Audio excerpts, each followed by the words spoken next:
between a rock and a hard place on this.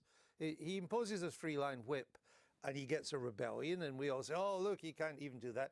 He doesn't impose a three-line whip, and we will say, on this vital issue, the biggest decision Britain's had to take, you haven't even got a policy. I would suggest, Rachel, that no matter who was leader of the Labour Party at the moment, this would be a real problem. I agree with that. I think it is a really unpalatable decision. Like, either decision would be horrible for different reasons.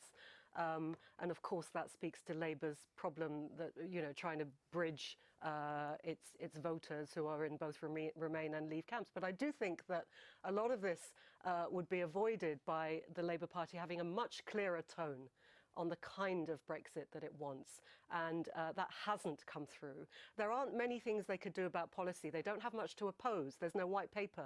There's no plan. So, OK, that's fair enough. So, but a lot of it now relies on optics and tone, and I'm not sure, I'm not convinced that that's something that the party's getting right at the moment. Peter, what do you make of it? It's quite funny that Jeremy Corbyn, who's constantly derided for being a hopeless buffoon and on the edge of madness, has done something so straightforwardly sensible and is now being opposed by people whose attitude seems to me to be little short of crazy.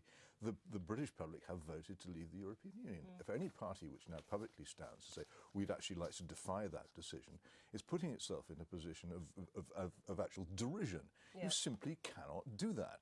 However you want to oppose what's happened at the referendum, if you want to oppose it, saying we don't accept this result and we're going to carry on sulking until you give us another cake, is not going to work. Jeremy Corbyn's decision was the only conceivable right one, and these poor, desperate Blairites who've seen their whole raison d'etre seized by the Conservative Party, which is now the Blairite Party, don't know what to do. I think they should join the Conservative Party. It's where they belong. They'd be much happier there. OK, I'm not holding my breath for that, but we shall see. The sensible things so seldom happen, but it would be the right thing. Very well. No, I understand.